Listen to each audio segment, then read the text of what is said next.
OK តោះតើយើងចូលរៀនមេរៀនទី5របស់យើងទៀតណា HSK ភាគ2របស់យើងមេរៀនទី5ទី5课就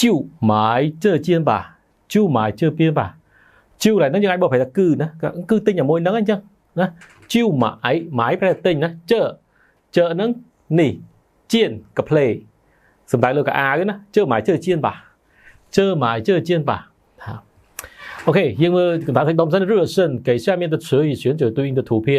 យើងមើលរូបហើយឬពាក្យដែលត្រូវជាមួយនឹងរូបភាពរបស់យើងណាអូខេយើងមើលសិនទី1មើលមាត់គ្រូ鱼ប្រែថាត្រីណាត្រីនេះគេដាក់មក鱼第二个咖啡ណា咖啡ទី3考试ការប្រឡង考试ទី4衣服នោះគឺខោអាវណានេះខោអាវយើងដាក់មកខោអាវទី5打球គឺលេងបាល់ណា打球នេះ B ណាទី6休息គឺសម្រាក C អូខេតោះយើងតមកទៀតយើងមើលអត្ថបទរបស់យើង看下面的图片说说他们在什么地方做什么មើលរូបហើយពីពណ៌នេះពួកគាត់នៅកន្លែងណាហើយកំពុងធ្វើអីណា第一个អីគេ在饭馆吃饭饭馆នឹងប្រែថាភោជនីយដ្ឋានណាយើងអាចប្រើពាក្យ 餐厅 ក៏បានដែរណា 餐厅 ក៏ភោជនីយដ្ឋានដែរអញ្ចឹងនៅភោជនីយដ្ឋានញ៉ាំបាយណាគេនេះណាយល់មក在饭馆吃饭第二个在咖啡馆喝咖啡នៅហាងកាហ្វេផឹកកាហ្វេណាគេនេះណា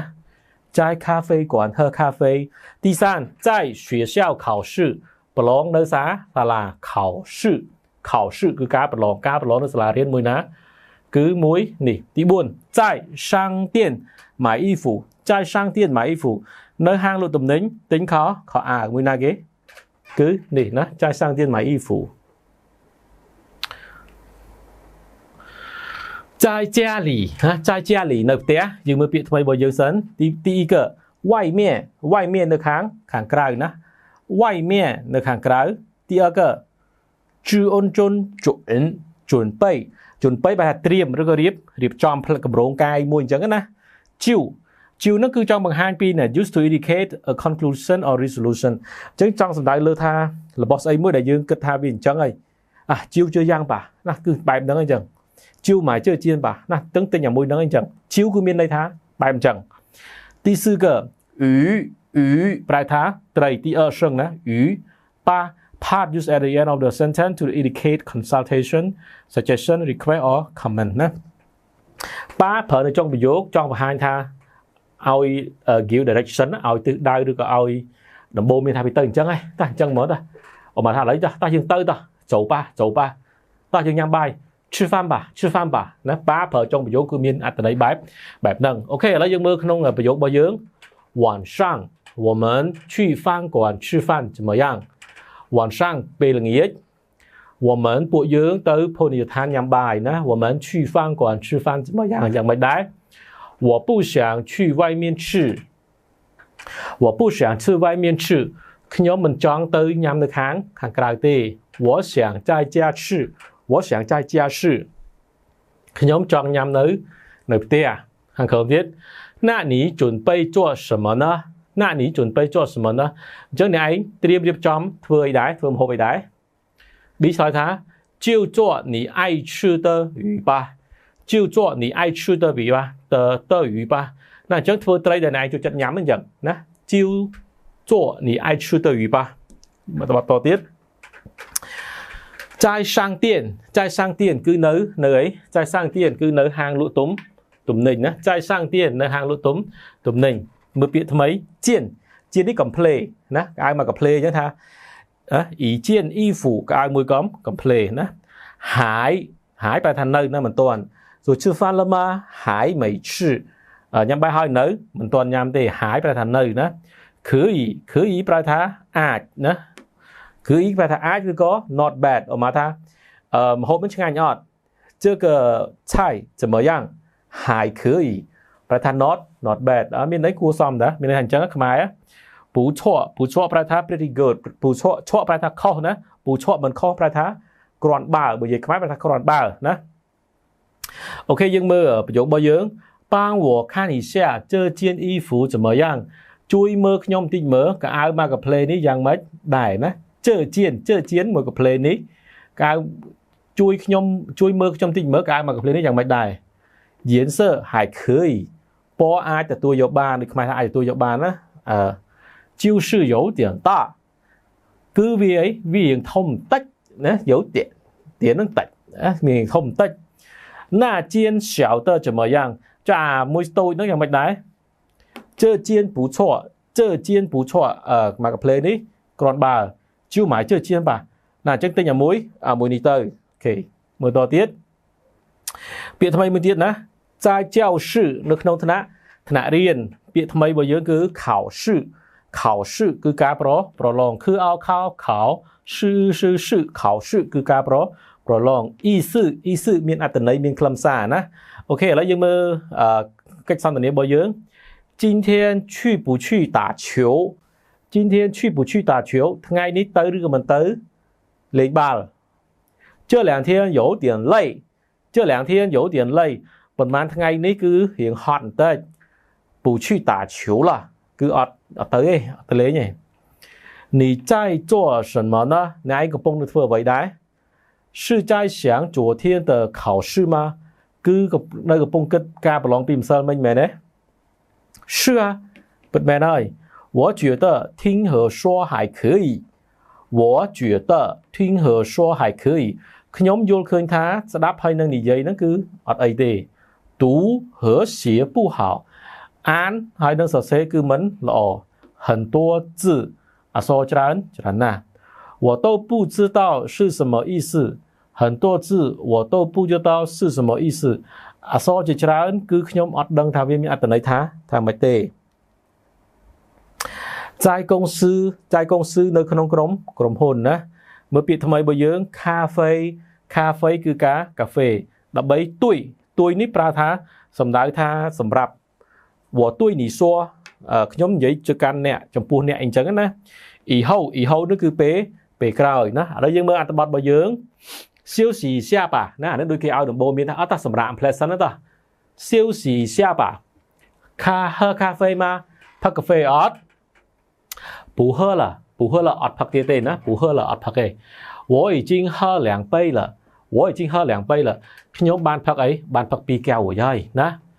是啊不មែនហើយណា咖啡喝多了对身体不好咖啡喝多了对身体不好កាហ្វេផឹកច្រើនណាអត់ល្អចំពោះសុខភាពទួយឡើយនេះប្រែថាចំពោះអញ្ចឹងកាហ្វេផឹកច្រើនអត់ល្អចំពោះសុខភាពទេណា以后我少喝一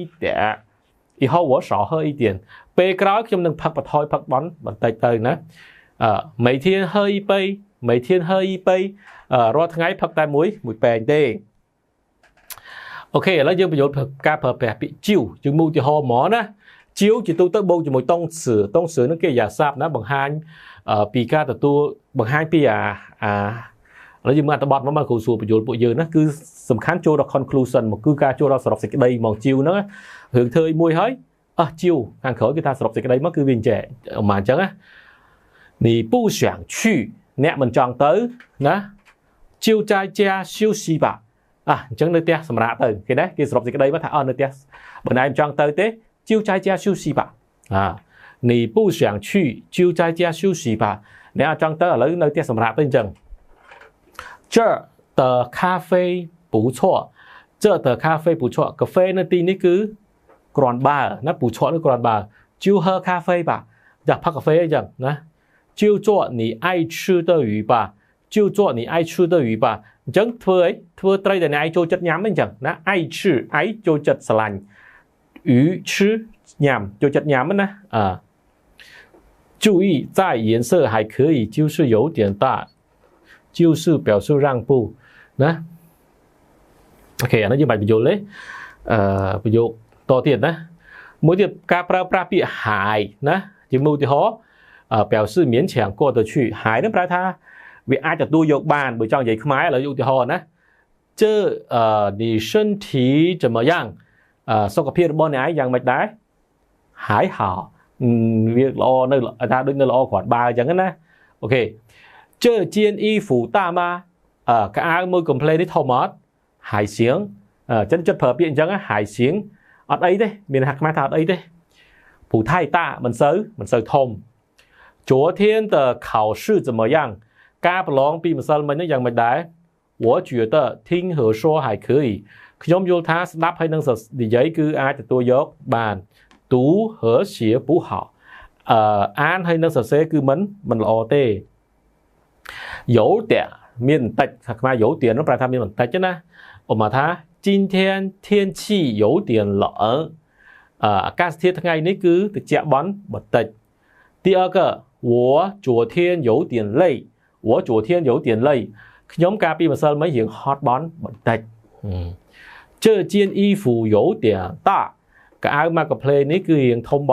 ន្តិចអូខេយើងមើលអានេះហៅ phân ជាសើឡើងទូខើវដូចរដងយើងត្រឡប់ចូលមើលអត្ថបទនឹងឡើងវិញចាក់សំឡេងជាចិននឹងមកហើយស្ដាប់ហើយអានណាបើមិនអត់យល់ត្រង់ណាត្រឡប់មកមើលវីដេអូគ្រូពីមុនដំបូងឡើងវិញឥឡូវឆ្លើយទៅ根据课文内容回答问题យើងទៅតាមអត្ថបទនឹងឆ្លើយនឹងសំណួរទី1ឥឡូវសំណួរទី1បើយើងអត់ចេះអក្សរអក្សរចិនយើងសេ拼音មកណា今天晚上他们在哪吃饭今天晚上ល្ងាចថ្ងៃនេះពួកគាត់នៅកន្លែងញ៉ាំបាយនៅកន្លែងណាchứយើងមើលអត្ថបទបើយើងគាត់ញ៉ាំបាយនៅណា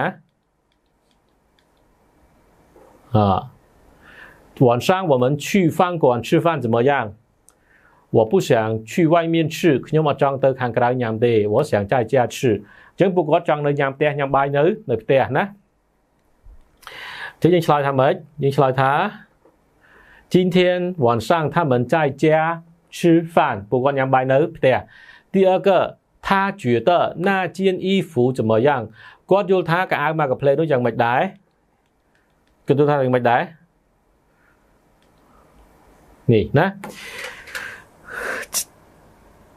帮我看一下这件衣服怎么样颜色还可以ចឹងថាពណ៌គឺវាមិនអីទេចឹងឆ្លើយថា颜色还可以就是有点大គឺវារៀងធំបន្តិចណាអញ្ចឹងយើងអាចឆ្លើយថា颜色还可以就是有点大ណាចឹងថា他觉得那件衣服颜色还可以就是有点大ពណ៌គឺអត់អីទេគ្រាន់តែវារៀងធំបន្តិច第三个他今天为什么不去打球了他今天为什么不去打球了គាត់ថ្ងៃនេះហេតុអ្វីមិនទៅលេងបាល់ណាយើងមើលហេតុអី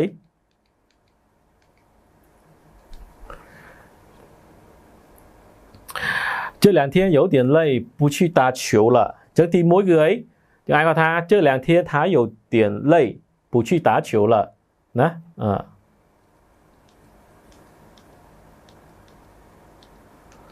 他觉得他今天为什么不去打球了因为他今天他有点累不去打球了他觉得昨天的考试怎么样គាត់យល់ថាការប្រឡងពីម្សិលមិញហ្នឹងយ៉ាងម៉េចដែរហៅថាម៉េច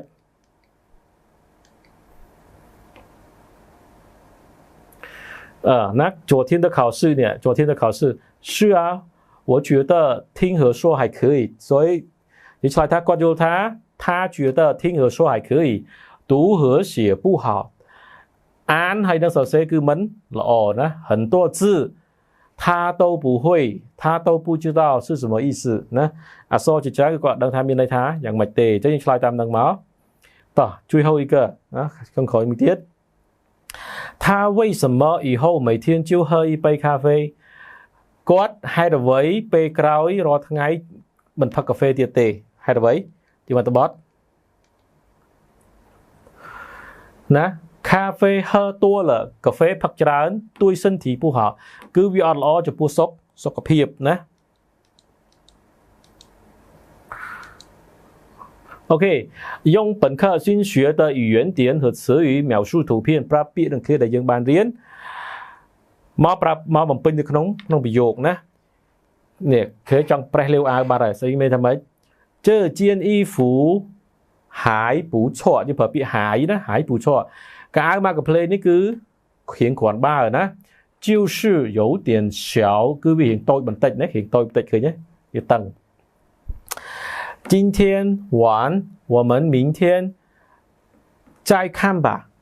就ថាថាម៉េច有点晚今天有点晚ថ្ងៃនេះរៀង late តិចហើយរៀងយឺតតិចហើយណា我们明天再看吧ពួកយើងស្អែកចាំមើលទៅណា这个咖啡馆的咖啡还可以កាហ្វេហាងកាហ្វេនៅក្នុងហាងកាហ្វេមួយនេះគឺរៀងគ្រាន់បើ我每天来喝一杯ខ្ញុំរាល់ថ្ងៃមកទីនេះផឹកមួយពេកណាអូខេយើងមកនេះទៀត你们不去外面吃我现在准备晚饭准备ពួកអ្នកទាំងអស់គ្នាមិនទៅខាងក្រៅពួកអ្នកទាំងអស់ពួកអ្នកមិនទៅខាងក្រៅញ៉ាំណាវាយមានខាងក្រៅ吃មិនទៅខាងក្រៅញ៉ាំ我现在就ប្រើពាក្យជិវណាជិវ准备晚饭ណាអញ្ចឹងខ្ញុំឥឡូវនេះរៀបចំបាយហេពីល្ងាចអូខេមកវឹកហាត់អានពាក្យទាំងអស់នេះទាំងអស់គ្នាអាចធ្វើក្រហមនេះគឺចង់ឲ្យយើងអានសង្កត់ន័យណាអូខេឥឡូវយើងមើលទាំងអស់គ្នា那是我妈妈做的中国菜那是我妈妈做的中国菜នោះគឺជាម្ហូបចិនណា中国菜ម្ហូបចិននោះគឺជាម្ហូបចិនដែលម្ដាយរបស់ខ្ញុំជាអ្នកធ្វើ那个学校是李老师工作了很多年的地方ចាចុចហ្នឹងគឺចង់សង្កត់ធ្ងន់នៃទៅហ្នឹងណា那个学校សាលាមួយនោះ是李老师គឺជាកន្លែងរបស់លោកគ្រូលីគឺជាលី老师កងជក់ធ្វើការ很多年ជាច្រើនឆ្នាំកន្លែងធ្វើការជាច្រើនឆ្នាំអញ្ចឹងសាលាមួយនោះគឺជាទីកន្លែងដែលលោកគ្រូលីធ្វើការងារជាច្រើនឆ្នាំមកហើយណា我最喜欢红色的衣服ខ្ញុំចូលចិត្តបំផុតខោអាវពណ៌ក្រហមណា红色的衣服红色ក្រហម衣服ខោអាវណាអូខេមកអានอะไรទៀត你的被子就在那你的被子就在那被របស់អ្នកគឺនៅកន្លែងនោះណាគឺនៅកន្លែងនោះ大卫的狗飞一样的跑了过去飞一样的跑了过去大卫的狗ឆ្កែរបស់តាវៃ飞ប្រែមិន飞ហោះ一样ដូចទៅ跑អីរត់ឡើងដូចហោះណា飞一样的跑រត់ឡើងដូចហោះចេញទៅបើថាឆ្កែរបស់តាវៃហ្នឹងវារត់ដូចហោះចេញទៅបាត់ហើយណារត់ចេញទៅដូចហោះអញ្ចឹងដូចខ្មែរយើងនិយាយអញ្ចឹង我爸爸是医生对不对ឪពុករបស់ខ្ញុំគឺជាគ្រូពេទ្យ每天从早到晚忙工作រាល់ថ្ងៃ每天从早到晚忙工作រាល់ថ្ងៃតាំងពីព្រឹកតាំងពីព្រលឹមរហូតដល់ព្រលប់គឺរវល់ធ្វើការណាមកយើងរៀនពាក្យថ្មីរបស់យើងអក្សរនេះគឺអក្សរអ៊ឺណាអ៊ឺនឹងប្រែថាត្រីទី2គឺអីអ៊ីនេះគឺតកទៅមួយខោអាវណាអ៊ីនេះអ៊ីហ្វូមកពីអ៊ីហ្វូណាអានេះ字字旁បើយើងឃើញអក្សរនេះពីមុខនេះហៅ字字旁សំដៅលើតកទៅជាមួយនឹងកូនឧបមាទៅហាយ字ប្រែថាកូនណាសុននេះប្រែថាសុន字ប្រែថាចៅអញ្ចឹងយើងឃើញអក្សរនេះពីមុខគឺសំដៅលើតកទៅជាមួយកូនណាอันนี้กวาง字头ណាអក្សរกวางនេះ一般和建筑有关系អញ្ចឹងបើឃើញអក្សរនេះនៅពីមុខគឺភាគច្រើនផុតសំដៅលើសំណង់ការសាងសង់អីចឹងណាអូខេឥឡូវយើងមើលទៀតដូចពាក្យទៀនគេថាទៀននេះនៅពីលើនឹងហាងលក់ទុំហាងសាំងទៀនហាងលក់ទុំនេញជ្រងដូចគ្នាណាពាក់ព័ន្ធនឹងសំណង់ណាជ្រងគឺក្រែមកធ្វើការងារជាដៃគូ双人活动两人一组询问对方的喜好សួរដៃគូអំពីចំណង់ចំណូលចិត្តឧទាហរណ៍ A 你喜欢吃鱼吗អ្នកចូលចិត្តញ៉ាំត្រីឬអត់还可以ចូលចិត្តដែរតា还可以ប្រហែលចូលចិត្តដែរតា你喜欢喝咖啡吗អ្នកចូលចិត្តផឹកកាហ្វេដែរអត់不喜欢មិនចូលចិត្ត咖啡有点苦ប្រែថាល្វីងណាកាហ្វេគ្រឿងល្វីងបន្តិចណា理由看电影打篮球吃中国菜ណានេះយើងអាចប្រើពាក្យទាំងអស់នេះមកបង្កើត clear សួរអញ្ចឹងមកថា你喜欢旅游吗你喜欢看电影吗你喜欢打篮球吗打篮球គឺលេងបាល់បោះ看电影គឺមើលcòn旅游គឺទេសចរ吃中国菜គឺញ៉ាំម្ហូបចិនណាអូខេឥឡូវធ្វើការងារជាក្រុមម្ដង3-4 នាក់ក្នុងមួយក្រុមណាសួរគ្នាទៅវិញទៅមកអំពីអី ông pi ca vô khơi bon là na mà nè ông pi than là phía vực ấy mùi ưu tiên hó ní chuyện tờ chơi chiên y phủ phèo leng mà nè anh vô thá cả ai mùi complain ní xa đại thực tế phây chẳng phèo leng bất chỉ sọt sát kháng na ní xỉ hoan xỉ han tư mà nè anh cho chất xe so chân ót hải khơi những cho chất đại ta hải khơi nè chẳng xiao wang y phủ xỉ han tư chẳng na ok OK， แล้วมีที่ปราณนี้จับปันนึงนะยังโจจำตับโจเรียนสีถึงออกเนี่ย好来大家好同学们好我们继续做我们的练习ASK 2第5课นะจะจับดามประตอเพื่อการเรียนเรียนสีบอกสเปอร์เพียปีเพื่อ ASK นะแล้ว第5课就买这件吧就买这件吧chắc tính mà gặp lên là người na OK trước này thì mỗi điều đó cứ thính lì na 第一到5题听句子判断对错นะคือสดับlistening ให้ต่อมาយើងวิ่งใช้ทางไปเตอร์หรือก็ขอนะออกมาที่มวย我们家有3个人นะแต่บอกខ្ញុំមានសមាជិក3នាក់បើយើងស្ដាប់លឺអញ្ចឹងយើងគូគ្រីមកណា我每天坐公共汽车去上班ខ្ញុំរាល់ថ្ងៃជិះឡានក្រុងទៅធ្វើការប៉ុន្តែហូបគឺកង់ឯងអញ្ចឹងខ្វែងខុសណាអញ្ចឹងលំហាត់ទី1មកទី2ទី3ទី4ទី5យើងមើលខ្លួនឯងណាអូខេ第2部分ផ្នែកទី2ណា第6到10题听对话选择与对话内容一致的图片ណារើសរូបឲ្យត្រូវជាមួយនឹងការសន្ទនាណាមកទី1你喜欢什么运动អ្នកឯងចូលចិត្តកីឡាអីគេដែរ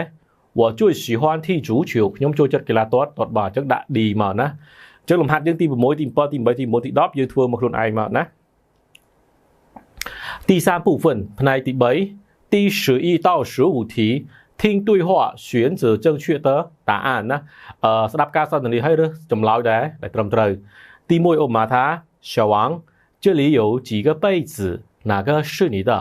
小王នៅទីនេះមានពែងពី3哪个是你的មួយណាជារបស់អ្នក左边那个红色的是我的នៅខាងឆ្វេងដៃពណ៌ក្រហមហ្នឹងគឺជារបស់ខ្ញុំណា问说小王的被子是什么颜色ចឹងពែងរបស់小王ហ្នឹងគឺពណ៌អីគេណាចឹងយើងមើលខាងក្នុងនេះវាមានគុយស៊ីអមានចម្លើយ3红色黑色白色ណាគឺពណ៌ក្រហមពណ៌ខ្មៅហើយនិងពណ៌ស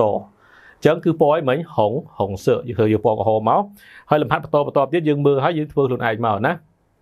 មក阅读第2部分ផ្នែក阅读ណា第16到20题看图片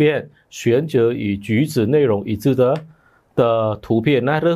ការសន្ទនាឲ្យត្រូវជាមួយនឹងរូបភាពឥឡូវយើងមើលការសន្ទនាសិនណាមើលប្រយោគសិនទី1例如每个星期六我都去打篮球រៀងរាល់ថ្ងៃសៅរ៍ខ្ញុំតែងតែទៅលេងបាល់ basket ណាOK អញ្ចឹងយើងមើលរូប basket គេគឺ D មើលនេះទៀតណា今天是爸爸的生日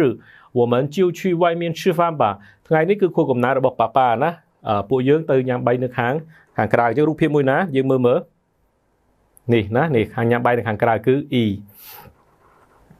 妈妈做了你最爱吃的菜ម៉ាក់ធ្វើម្ហូបដែលអ្នកឯងចូលចិត្តជាទីបំផុតមួយណាអញ្ចឹងគឺមួយនេះ F ណា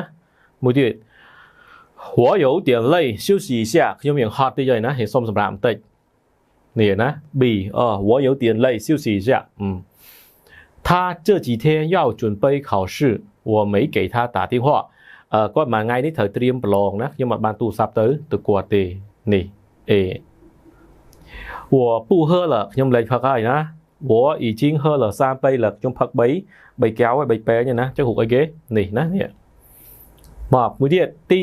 21到25题ផ្នែកទី21ដល់25选择合适的词语填空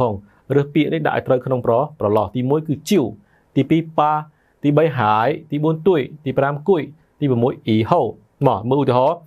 这的羊肉很好吃សាច់ប៉ប៉ែនៅទីនេះគឺឆ្ងាញ់ខ្លាំងណាស់但是也很贵ហើយក៏ថ្លៃណាស់ដែរចុះយើងដាក់មកអ៊ីណា王芳你去买点水果吧ដាក់ B មកណា王芳ណែទៅទិញផ្លែឈើតិចមកB我下午4点考试ខ្ញុំពេលរសៀលម៉ោង4ប្រឡងណា考试អីគេ以后考试以后ប្រឡងរួចហើយ បន្ទាប់ពីប្រឡងគេនេះតាទៀនហោប្រឡងរួចខ្ញុំទូរស័ព្ទទៅអ្នកណា我有2本你喜欢អី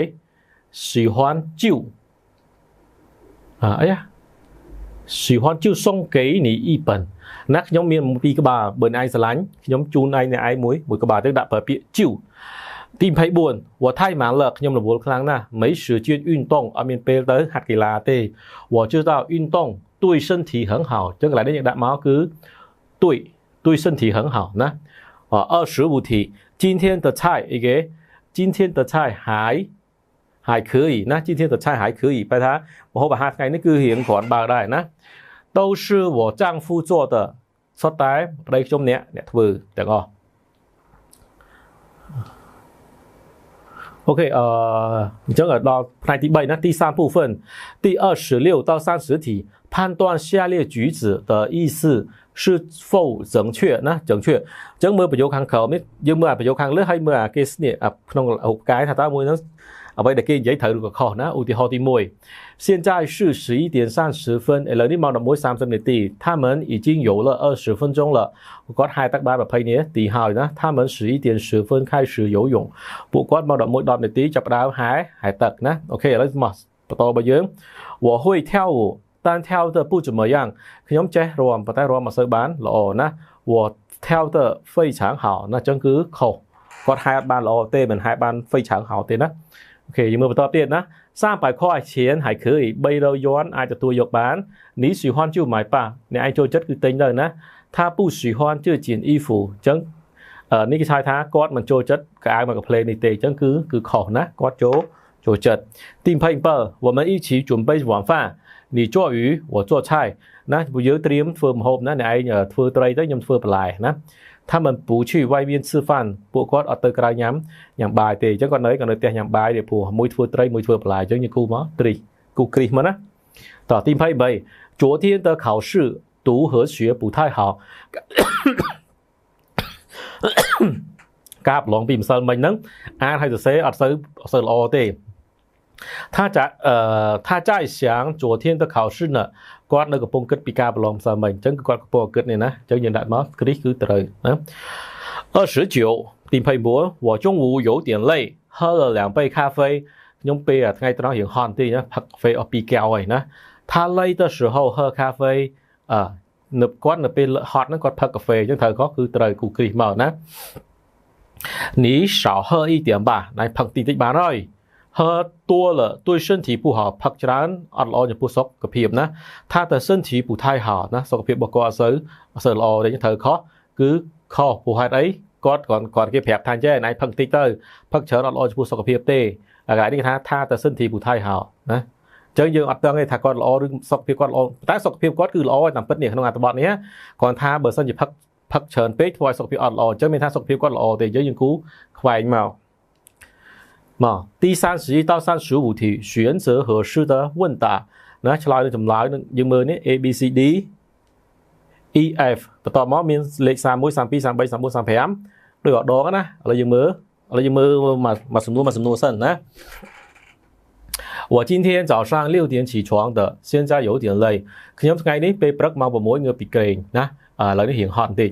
你会做什么菜អ្នកអាចចេះធ្វើម្ហូបអីគេដែរ明天我去公司不去打球了ស្អែកខ្ញុំទៅក្រុមហ៊ុនអត់ទៅលេងបាល់ទេ D 昨天的考试你觉得怎么样ការប្រឡងពីម្សិលមិញឯងយល់ថាយ៉ាងម៉េចដែរ E 他在哪呢គាត់នៅណា你看见他了吗ណែឃើញគាត់ហើយនៅ F你准备去北京旅游的东西了吗你准备去北京旅游的东西了吗ណែបានត្រៀមរួចរាល់នៅអីវ៉ាន់ដែលត្រូវទៅទេសចរនៅ北港ណាឡូវថទី1他还在教室里学习呢គាត់នៅក្នុងបន្ទប់រៀននៅឡើយទេអញ្ចឹង E គេ E 他在哪呢你看见他了吗ណាអញ្ចឹងសំណួរនេះគេសួរអញ្ចឹងមកយើងឆ្លើយអានេះណា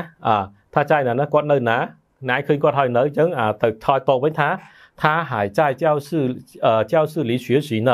ណាចាំមកនេះបន្តទៀតណា31我会做鱼你爱吃鱼吗ខ្ញុំចេះធ្វើត្រីអ្នកអាចចេះធ្វើត្រីអត់ចុះយើងមើលខាងលើសិនណានេះ你会做菜你会做什么菜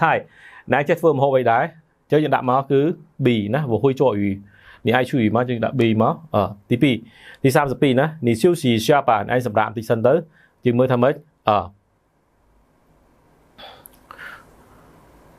เนี่ยนะ我今天早上6点起床的现在有点累ខ្ញុំថ្ងៃនេះไปព្រឹកម៉ោង6ងើបពីគេឥឡូវនេះរៀងហត់បន្តិចចឹងអី你休息一下吧ណៃសម្រាប់តិចសិនណាបទ33我觉得还不错ខ្ញុំយល់ថាឲ្យគ្រាន់បើតាយើងមើលតបត់យើង昨天的考试你觉得怎么样你ណៃយល់ថាការប្រឡំសិនយ៉ាងម៉េចដែរចឹងយើងគ្រាន់តែថាម៉េច D នេះណា D ថាម៉េច我觉得还不错ខ្ញុំយល់ថាវារៀងគ្រាន់បើដែរចឹងដាក់មក D ណា34我们下个星期去ពួកយើងសប្តាហ៍ក្រោយទៅ明天再准备吧ពួកយើងសប្តាហ៍ក្រោយទៅស្អែកចាំត្រៀមទៅអញ្ចឹងណាចឹងដាក់ថាម៉េច34នេះណានេះ准备去旅游ត្រូវអត់ណៃត្រៀមអីវ៉ាន់ទៅទេសចរនៅពេលខាងហើយនៅអញ្ចឹងមិញគេថាម៉េចខាងនេះ我们下个星期去ពួកយើងសប្តាហ៍ក្រោយទៅ明天再准备吧ស្អែកចាំត្រៀមណាអញ្ចឹងដាក់មកនេះ F ណាមួយទៀត好吧你明天回家以后给我打电话អូខេល្អតាអ្នកឯងស្អែកត្រឡប់ទៅដល់ផ្ទះហើយបន្ទាប់ពីត្រឡប់ទៅដល់ផ្ទះទូរស័ព្ទមកខ្ញុំណាចឹងដាក់មួយណាសូមក្រោយគេនេះ明天我去公司不去打球了ចឹងដាក់ចម្លើយរបស់វាគឺ C ណា好吧នេះនេះ明天回家以后给我打电话ថ្ងៃនេះខ្ញុំទៅក្រុមហ៊ុនខ្ញុំមកទៅលេងបាល់ទេអញ្ចឹង B จะឆ្លើយតបវិញថា好啊好吧អូខេអញ្ចឹងនៅពេលឯងបន្ទាប់ពីឯងត្រឡប់ផ្ទះទូរស័ព្ទមករកខ្ញុំអូខេអានេះគឺវឹកហាត់បញ្ចេញសំឡេងណាអញ្ចឹងការវឹកហាត់បញ្ចេញសំឡេងនេះគ្រូអានឲ្យពួកយើងស្ដាប់ឲ្យបកប្រែណាប៉ុន្តែគោលរបស់យើងសំខាន់ផុតគឺយើងចូលទៅមើលចូលទៅស្ដាប់ក្នុងវីដេអូព្រោះស្តង់ដារវីដេអូសំឡេងរបស់ជនជាតិចិនមិនត្រូវស្តង់ដារហ្មងណាអូខេឥឡូវគ្រូអានឲ្យបកប្រែស្ដាប់ណា这是今天早上的报纸这是今天早上的报纸នេះគឺជាកាសែតថ្ងៃនេះ今天的羊肉很好吃ថ្ងៃសាច់ប៉ប៉ែថ្ងៃនេះឆ្ងាញ់សាច់ជៀនថ្ងៃនេះឆ្ងាញ់ណាស់这个粉色的房间是我女儿的បន្ទប់ពណ៌ផ្កាឈូកមួយនេះគឺជារបស់កូនស្រីដែលខ្ញុំណា大卫在北京学习汉语那大卫នៅ北京រៀនភាសាចិន我们学校每天早上8点半上课សាលារៀនរបស់ពួកយើងរាល់ថ្ងៃពេលព្រឹកម៉ោង8ចូលរៀនណាOK ផ្នែកទី2第二部分听录音并跟读下列句子注意中读的部分ណាអញ្ចឹងដូចគ្នាហើយយើងចូលស្ដាប់សំឡេងរបស់ជនជាតិចិនគាត់អានណាឥឡូវគាត់អានស្ដាប់ដែរ这个月我每天都游泳ខែនេះខ្ញុំរាល់ថ្ងៃខ្ញុំហែទឹករាល់ថ្ងៃណា谢鹏买了几个新的被子那谢鹏បានទិញអីគេពេងថ្មីប្រហែលពេញថ្មី2 3ចឹងទៅណា那是李小姐的电脑នេះគឺជាកុំព្យូទ័ររបស់លីកញ្ញាលីណា粉色是我女儿最喜欢的颜色ពណ៌ផ្កាឈូកនឹងគឺជាពណ៌ដែលកូនស្រីខ្ញុំស្រឡាញ់ជាទីបំផុតណា我每个周末都去那个中国饭馆吃饭ខ្ញុំរៀងរាល់ចុងសប្តាហ៍ណាសិតតែទៅអីហាងបាយចិននឹងញ៉ាំបាយណាអូខេយើងមើលផ្នែកមួយទៀតហាន់សឺណាផ្នែកអក្សរចិនអញ្ចឹងនេះផ្នែក radical 2នេះយើងប្រមូលវាដាក់ចូលមកដុំមកណាអានេះខុងនេះដល់នេះហ្សនេះយើងដាក់មកសេរីហ្នឹងណាមកមួយទៀត看生词和图片猜出词义អញ្ចឹងមើលពាក្យឲ្យនឹងរូបណារូបទី1គេនេះទី2គេទី3ទី4ទី5ណា图书馆មួយណារៀងដូចបណ្ណាល័យយើងមើលមួយនេះដូចបណ្ណាល័យនេះ图书馆ណាទី2茶馆ហាងតែមួយណាហាងតែគឺដូចអានេះបែបចិននេះណាហាងតែនេះហាងតែគេដាក់អក្សរ T ណាចាមួយទៀតហ្វាន់គាត់នេះហ្វាន់ជួងណាយើងដាក់នេះមកនេះណាកាហ្វេគាត់ហាងកាហ្វេអូខេចុងក្រោយគេបំផុតគឺហាត់សេអក្សរចិនណាអក្សរទី1គឺអក្សរ U ប្រែថាត្រី E ប្រែថាកៅអៅអូខេអញ្ចឹងរៀនស៊ីមានទី5របស់យើងសន្មតចប់ប៉ុណ្ណឹងណាកុំភ្លេចចូលចាក់ស្រាប់សំឡេងចិនអូខេ再见第5课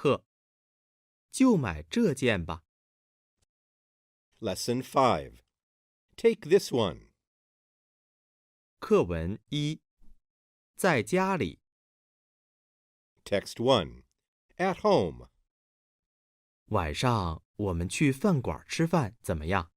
我不想去外面吃，我想在家吃。那你准备做什么呢？就做你爱吃的鱼吧。New words 外面准备就鱼8、课文2，在商店。 Text 2. In a store. 帮我看一下这件衣服怎么样？颜色还可以，就是有点大。这件小的怎么样？这件不错，就买这件吧。New words. 件，还，可以，不错。课文3，在教室。 Text 3. In the classroom. 今天去不去打球？这2天有点累，不去打球了。你在做什么呢？是在想昨天的考试吗？是啊，我觉得听和说还可以，读和写不好，很多字我都不知道是什么意思。New words. 考试，意思。课文4，在公司。 Text 4. In the company. 休息一下吧，喝咖啡吗？不喝了，我已经喝2杯了。是呀，咖啡喝多了对身体不好。以后我少喝一点，每天喝1杯。New words. 咖啡，对，以后。句子的语法重音。2、 Syntactic stress in a sentence. 2. 1、定语重读。 1. Stressing the attributive modifier. 那是我妈妈做的中国菜。那个学校是李老师工作了很多年的地方。我最喜欢红色的衣服。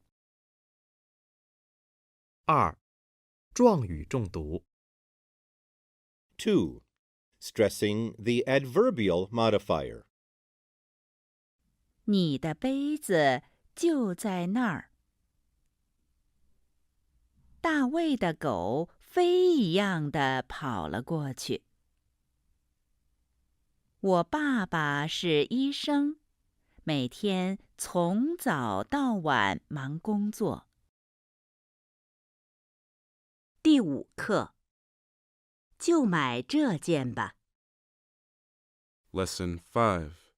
Take this one. 1. 听力。 1. Listening. 第1部分。 Part 1. 第1到5题，听句子，判断对错。 Questions 1 to 5. Decide whether the pictures are right or wrong based on the sentences you hear. 例如，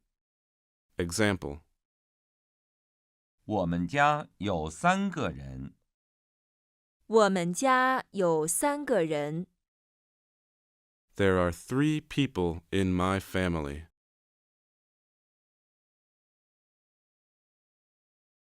我每天坐公共汽车去上班。我每天坐公共汽车去上班。I go to work by bus every day.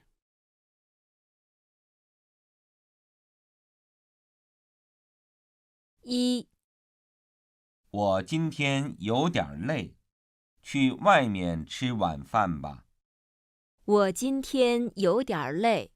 去外面吃晚饭吧。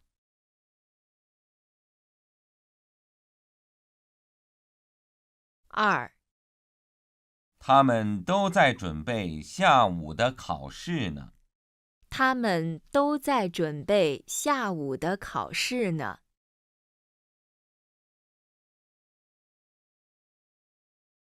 3.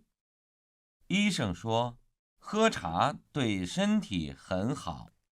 医生说，喝茶对身体很好。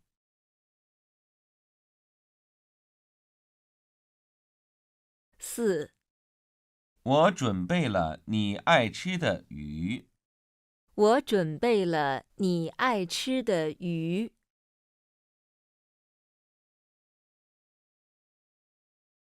5. 这件衣服还不错，你喜欢就买吧。这件衣服还不错，你喜欢就买吧。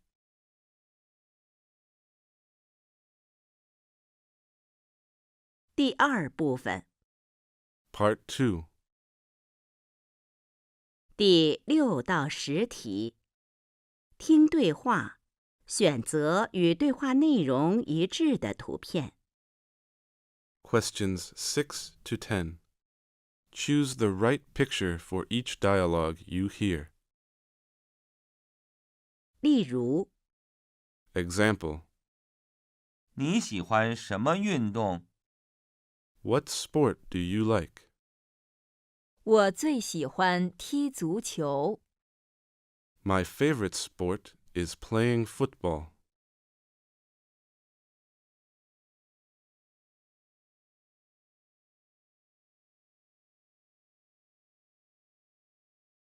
6.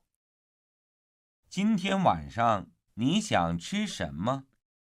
我们在家吃吧，就做你爱吃的。6. 今天晚上你想吃什么？我们在家吃吧，就做你爱吃的。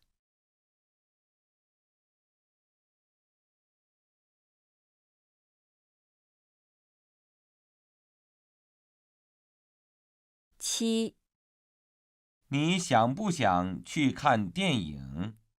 我有点累，在家看电视吧。7. 你想不想去看电影？我有点累，在家看电视吧。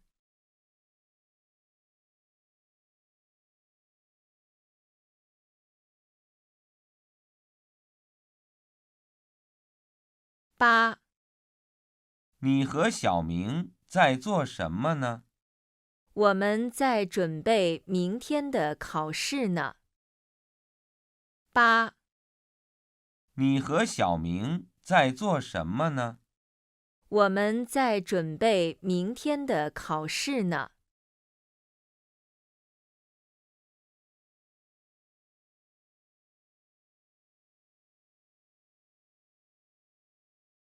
9.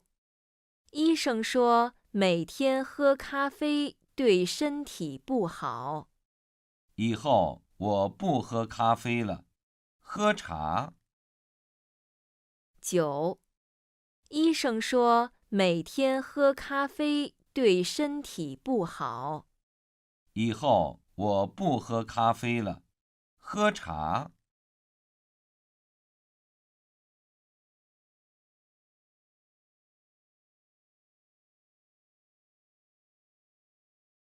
10.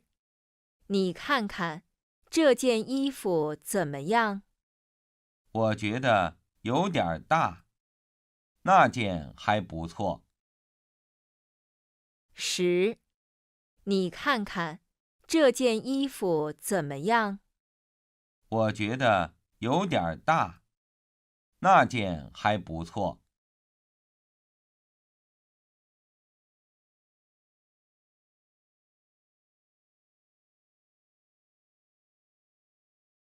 第3部分 Part 3. 第11到15题，听对话，选择正确答案。 Questions 11 to 15. Listen to the dialogues and answer the questions. 例如， Example: 小王，这里有几个杯子，哪个是你的？ Xiao Wang, here are some cups. Which of these cups is yours? 左边那个红色的是我的。The red one on the left is mine. 小王的杯子是什么颜色的？ What color is Xiao Wang's cup?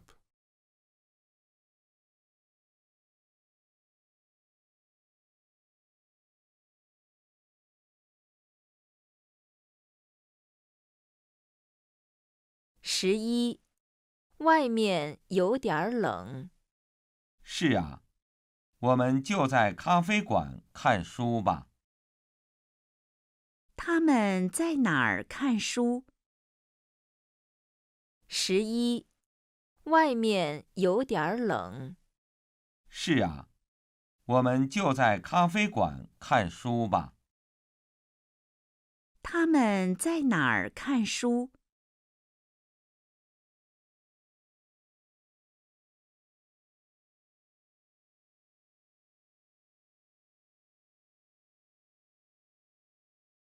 ？12，我去准备晚饭。你们爱吃什么？我丈夫和我都爱吃鱼。她丈夫最爱吃什么？ 12，我去准备晚饭。你们爱吃什么？我丈夫和我都爱吃鱼。她丈夫最爱吃什么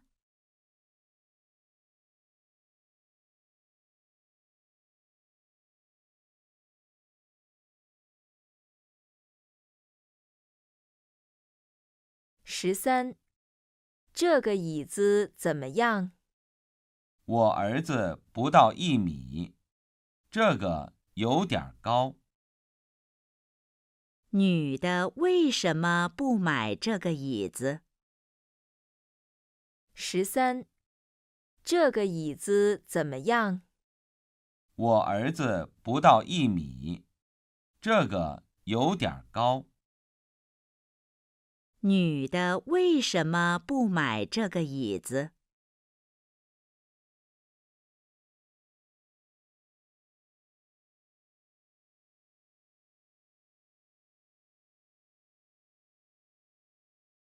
？14，你昨天的考试怎么样？听和说还不错。男的昨天的考试怎么样？ 14，你昨天的考试怎么样？听和说还不错。男的昨天的考试怎么样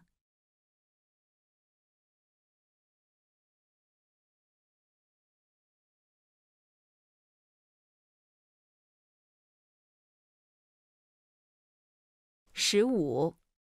吃苹果对身体好，但是也不能吃太多。我以后少吃一点儿，每天吃1个。男的以前每天吃几个苹果？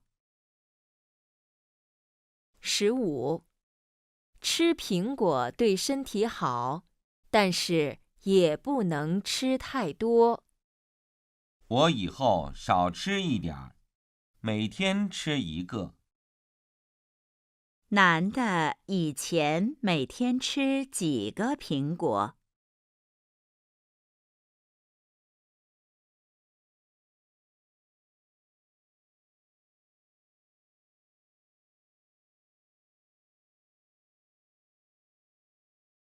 ？3. 语音 3. Pronunciation. 第一部分 Part 1. 第一题，听录音，注意每个句子中重读的部分。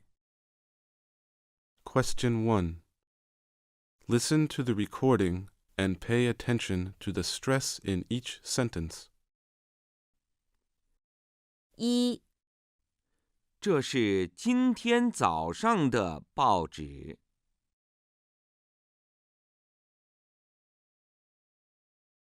2、今天的羊肉很好吃。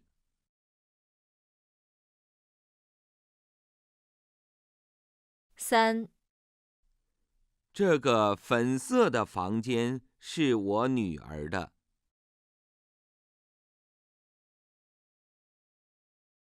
4、大卫在北京学习汉语。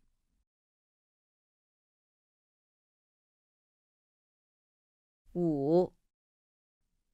我们学校每天早上8点半上课。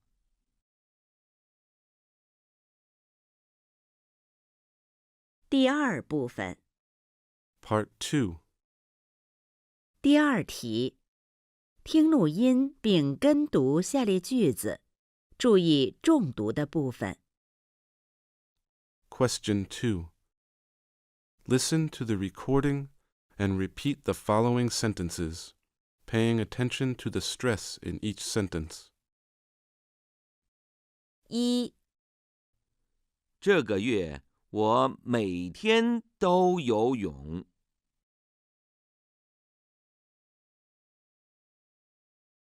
2、谢鹏买了几个新的杯子。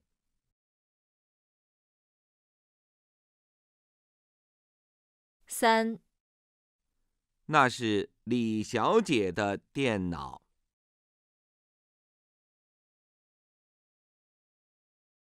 4、粉色是我女儿最喜欢的颜色。